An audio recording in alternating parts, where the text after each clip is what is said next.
Hello friends, welcome welcome welcome.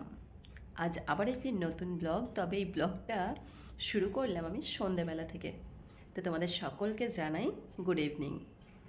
আর এই সময় থেকে কেন ব্লগটা শুরু করলাম সেটাও তোমাদেরকে বলি। ভেবেছিলাম আজকে ব্লগ বানাবো না, তবে আমি তোমাদেরকে তো আগেই বলেছি আমি স্পেশাল দিনগুলোতে তোমাদের সঙ্গে ব্লগ শেয়ার করব, আর যদি পারি তাহলে অন্যান্য সময়গুলোতে করব। তো আজকে সারাটা দিন সময় পাইনি, সকাল থেকেই বসে কাটিয়ে মানে 11টার পর থেকে আমার তাড়াহুড়ো শুরু হয়ে গেছিলো রান্নাবান্না নিয়ে, কাজকর্ম নিয়ে।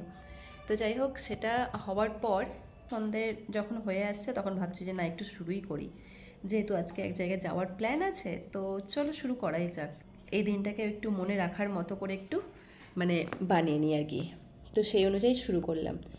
তো আজকে বিয়েবাড়ি যাওয়ার প্ল্যান আছে, আর প্ল্যান আছে তো রেডিও হব এখন।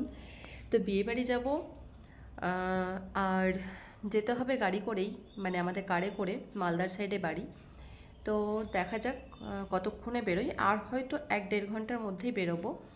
আর আমার বর্মশাই এখন অফিস থেকে আসেনি, ও আমাকে বলেই গিয়েছে যে তুমি রেডি হয়ে থাকবে, আর আমি আসলেই রেডি হয়ে বেরিয়ে পড়বো, আজকে আর দোকানে যাবে না।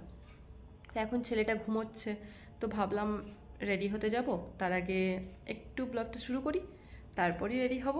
তো সেটাই ভাবলাম, তো এই ভেবেই তোমাদের সঙ্গে কথা বলতে আসলাম। আর বসে একটু আমি এখানে বসে খাচ্ছিলাম পিঠে, খাওয়া হয়ে গেছে ফাঁকা বাটি। তো এই দেখো, এই বাটি করে আজকে সকালবেলা বাবা এসে পিঠে দিয়ে গেছে। মা কালকে ডেকেছিল ওই বাড়িতে, কিন্তু ওই বাড়িতে আমি যাইনি, কারণ এই কিছুদিন আমি খুব যাওয়া আসা করলাম, যাতে বাবুর ঠান্ডা লেগে গেছে, আর সে কারণেই কালকে আর যাইনি। কি আর করা যাবে, যখন যাইনি তখন বাবা নিজে এসে দিয়ে গেল। তো বাবা এসেছিল, নাহলে হয়তো দাদা বা ভাই কেউ আসতো। তো বাবা সকালবেলা কাজে বেরোনোর সময় দিয়ে গেছে আর কি, সকালে প্রায় 9টার দিকেই চলে এসেছে। তো আজকে সকালের টিফিনটাও আমাদের মানে এই পিঠে দিয়েই হয়ে গেছে। তাহলে চলো বন্ধুরা, বিয়েবাড়ি যাব, তো বিয়েবাড়ির সাজগোজ তো করতেই হবে, এইভাবে তো আর যেতে পারবো না। তো বিয়েবাড়ি যাওয়ার জন্য সাজগোজ করব, তো ড্রেস পোশাকগুলো বার করি, তারপর তো সাজগোজ করব। তো চলো রেডিটা হই। তো ফ্রেন্ডস, এখন আমি যাচ্ছিলাম রেডি হতে, আর আমার পুত্র উঠে পড়েছে, তাই না? তুমি যাবে বিয়েবাড়ি? যাবে? হ্যাঁ হ্যাঁ না না বলো। তো এদিকে আমি রেডি হতে শুরু করেছি, এবার লাগাবো লাইনার। আর তারপর মানে আমার রেডি হওয়ার মাঝে আমার ছেলেটাকে আমি রেডি করে দিয়েছিলাম। এই দেখো, আমার ছেলেটা রেডি হয়ে গেছে, এখন টুপি পরাটা বাকি রয়েছে। তো তারপর আমি এসে গেছি খোপাটা করার জন্য। ভাবলাম আজকে একটু খোপা করেই যাব, কারণ অত দূরের রাস্তা চুল খোলার যাব না। তো তার মাঝে দেখি যে মানে গেটের আওয়াজ, কেউ এসেছে। তো দেখলাম আমার বর্মশাই এসে গেছে, ও এবার রেডি হবে। তো ভাবলাম তাড়াতাড়ি আমি রেডি হই, তারপরে ও আবার রেডি হবে, তখন আয়নার সামনে আর জায়গা পাওয়া যাবে না। তো যাই হোক, রেডি হতে গিয়ে তো তাড়াতাড়ি হব বললে আর হওয়া যায় না, কারণ বিয়েবাড়ি যাওয়ার আগে 1-1.5 ঘন্টা ধরে সাজগোজ, আর বিয়েবাড়ি থেকে এসে আবার যখন মানে ড্রেস পোশাকগুলো আবার খুলে মানে ফ্রেশ হতে হয়, তখন আরও এক বিরক্তিকর একটা ব্যাপার।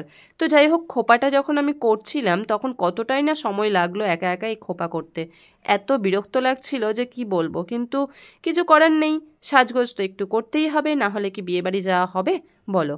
তো ফ্রেন্ডস, হয়ে গেছে আমি রেডি, আর অনেকটা লেট করে ফেলেছি, তো এখন তাড়াহুড়ো করছি। তো চলো যাওয়া যাক। তো এই দেখো বেরিয়ে পড়েছি, আর এখন বাজে প্রায় 7:15 মতো, আর আমরা যাচ্ছি, আমাদের সঙ্গে আরও একটা গাড়ি যাচ্ছে।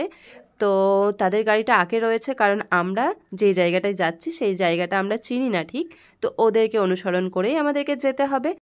তো চলো দেখো, এই দেখো এসে গেছি। আর বিয়ে বাড়ি মানেই কিন্তু কবজি ডুবিয়ে খাওয়া দাওয়া, এটা ভাবনা চিন্তা সবার মাথাতেই থাকে, তাই না? তো যাই হোক, চলো বিয়েবাড়ি যাচ্ছি, ভেতরে গিয়ে গিফট দিয়ে তারপরে কোণে দেখে তারপরে খাওয়া দাওয়া করে তাড়াতাড়ি আবার বেরিয়ে যেতে হবে, কেননা অনেক দূরের রাস্তা।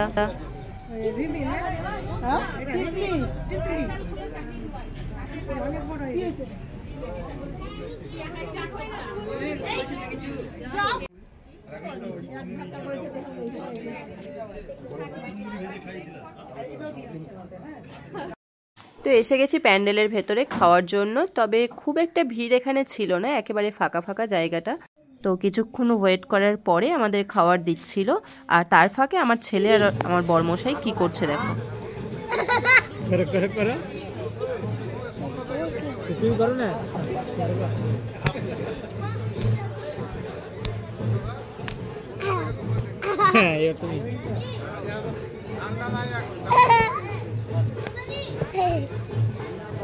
চিনতে পারছো ওকে?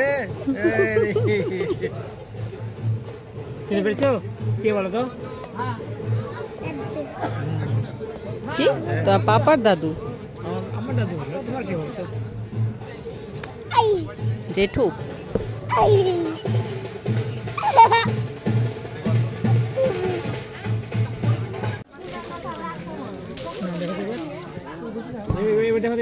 যে কোনো বাচ্চাই কিন্তু কোনো জায়গাতে স্থিরভাবে বসে থাকতে চায় না, যে কারণে ওর বাবা ওর সঙ্গে খেলা করছিল। এই খেলাটা আমরা ছোটবেলায় খেলতাম, আর আজকে ওর বাবা ওর সঙ্গে খেলছিল, ও মজা পাচ্ছিল ভীষণ।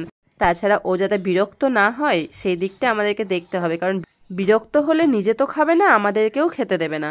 সেই কারণে ওকে মানে এটা ওটা দিক দিয়ে ব্যস্ত করে রাখাটা দরকার আমাদের।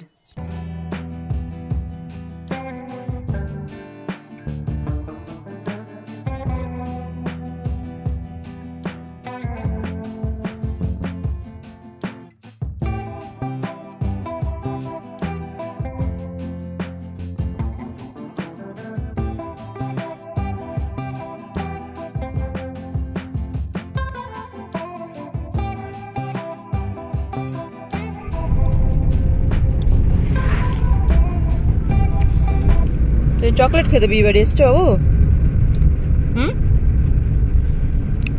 এই ছেলে,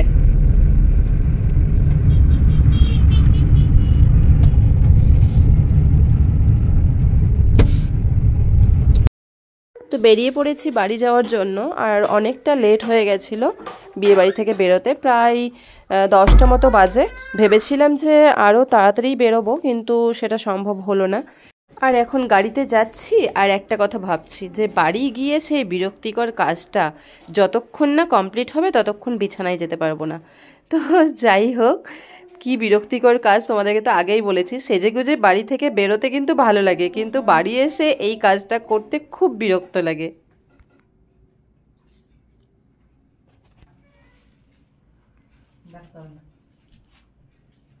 গাইস, আমরা বাড়ি এসে গেছি, এখন আমরা ঘুমাবো। 10:30 বাজে। 11:30 বাজে? হ্যাঁ। কটা? 11 বাজে। তো চলো ব্লগটা এখানেই শেষ করছি। হ্যাঁ বলো। চলো এখানে ব্লগটা এখানে শেষ করছি। Tata. Tata. Bye bye. Bye bye. Good night. Good night. তাহলে টাটা বন্ধুরা, আজকের এই ব্লগটা যদি তোমাদের ভালো লেগে থাকে লাইক কমেন্ট শেয়ার করে দিও, আর যারা নতুন বন্ধু আছো চ্যানেলটাকে সাবস্ক্রাইব করে দিও। আজকের মতো টাটা।